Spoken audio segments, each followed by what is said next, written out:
নমস্কার, রান্নাঘরে মহারানীতে তোমাদের সবাইকে স্বাগত। আজকে তোমাদেরকে দেখাবো একটা সুন্দর রান্না, বোয়াল মাছের হাতে মাখা রসা। বোয়াল মাছটাকে মশলা একেবারে হাতে মেখে এটাকে রসা করব।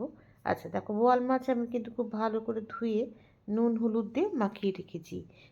এবার এটাকে মশলা দিয়ে কিন্তু মাখাবো। চলো মশলা কী নিয়েছি সেটা দেখাচ্ছি। এখানে আছে ধনে, জিরে, আদা আর লঙ্কা। নিয়ে নিয়েছি টমেটো কুচি, নিয়ে নিয়েছি শিলপাটা। মশলা যখন বাটবো, তোমরা জানো আমি সবসময় মশলাটা হাতে বাটাটাই পছন্দ করি। আর যেহেতু এটাকে একবারে মাছের সাথে মাখবো, সেজন্য কিন্তু আরও মশলাটা শিলপাটায় বেটে নেব। তো প্রথমেই চলো আগে নিয়ে নিচ্ছি টমেটোটাকে আগে বেটে নেব। টমেটোটা কিন্তু বাটা হয়ে গেছে। এবার মশলাটা কিন্তু যেহেতু জলে ভিজিয়ে দিয়ে গেছিলাম, ওটাকে ছেঁকে নিয়েছি। নিয়ে চলো আগে বেটে নিই। ধনে কিন্তু একটুখানি, ধনেটা বাটতে কিন্তু একটু কষ্ট হয়, ধনেটা ভীষণ শক্ত বলে। তার জন্য কিছুক্ষণ, বেশ অনেকক্ষণ কিন্তু ভিজিয়ে রাখলে তখন কিন্তু বাটতে অত অসুবিধা হয় না। মশলাটা কিন্তু আমার বাটা হয়ে গেছে, দেখো খুব সুন্দর করে বেটে নিয়েছি। একটু সময় লেগেছে, যেহেতু এখানে জিরা ধনে সবই কিন্তু একটু বাটতে সময় লাগে, সেই জন্য কিন্তু একটু বেটে নিতে সময় লেগেছে। চলো তুলে নিই মশলাগুলো। এবার দেখো মাছগুলোকে নিয়ে নিয়েছি। এবার প্রথমে যেটা করব, যে মশলাটা আমি বেটে রেখেছিলাম আদা ধনে জিরে লঙ্কা টমেটো দিয়ে, সেটাকে আগে দিয়ে দিলাম। এবার সব গুঁড়ো মশলাগুলোকে কিন্তু এখানে দিয়ে দেবো। প্রথমে দিয়ে দিচ্ছি হলুদ গুঁড়ো। আচ্ছা, তারপরে দিয়ে দেবো এখানে প্রয়োজন মতো দিয়ে দেবো নুন, মানে গুঁড়ো মশলা আমরা যেগুলো ব্যবহার করি দিয়ে দেবো নুন। তারপর দিয়ে দেবো কাশ্মীরি লাল লঙ্কার গুঁড়ো, আর দেবো সর্ষে সর্ষের তেল, কাঁচা সর্ষের তেল দেবো।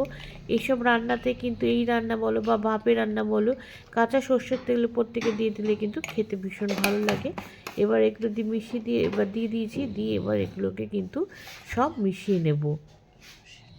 এবার দেখো মাছগুলোকে সব মশলা দিয়ে কিন্তু এবার মাছগুলোকে খুব ভালো করে মেখে নেব, ভীষণ সুন্দর করে মেখে নেব। আর মেখে কিন্তু সঙ্গে সঙ্গে বসাবো না রান্না করতে, এটাকে কিন্তু কিছুক্ষণের জন্য আধ ঘন্টার মতো কিন্তু এটাকে রেখে দেবো রেস্টে। তারপরে কিন্তু মশলাটা বসাবো রান্না করতে।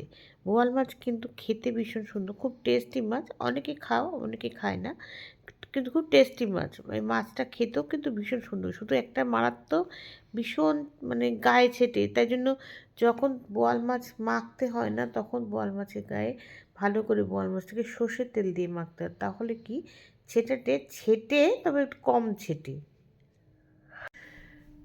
কড়াইতে সর্ষের তেল তো গরম হয়ে গেছে, ফোড়নটাও কিন্তু আমার হয়ে গেছে। এবার মাছটাকে কিন্তু এবার কড়াইয়ের মধ্যে ছেড়ে দেবো।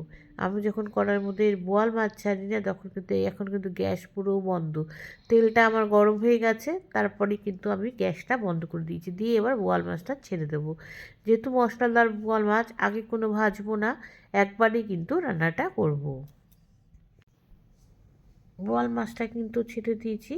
এবার মাছটাতে যে মশলাটা লেগেছিল থালার মধ্যে, সেই জলটা কিন্তু দিয়ে দিলাম।